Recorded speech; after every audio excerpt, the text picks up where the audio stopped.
You ready? Let's go. 2-minute daily devo for Monday, August 23rd. I'm in the New International Reader's Version today, and our verse of the day comes from the book of Proverbs, chapter 1, verse 7. Here's what it says.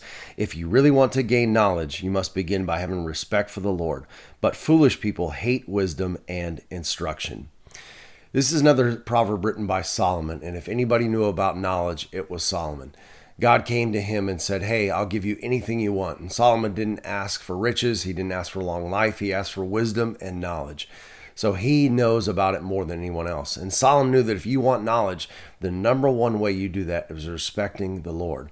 You know, obviously God is the one that knows everything, the God that created heaven and earth, the God that knows he's omniscient, omnipotent, he's everything, right? He knows the future, he knows everything. So if you want knowledge, that's the one you go to, and you do it by respecting God, by obeying obeying his word. And then he says, but foolish people hate wisdom and instruction. If you want to be a wise person, you need to love the instruction of the Lord.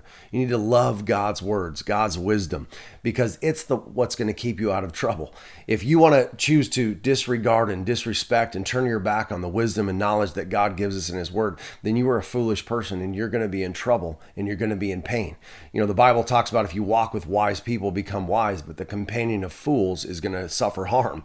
So if you are going to ignore knowledge and wisdom that comes from God and God's word, you're going to be a fool and you're going to suffer harm. And they hate that because they don't like being told what to do.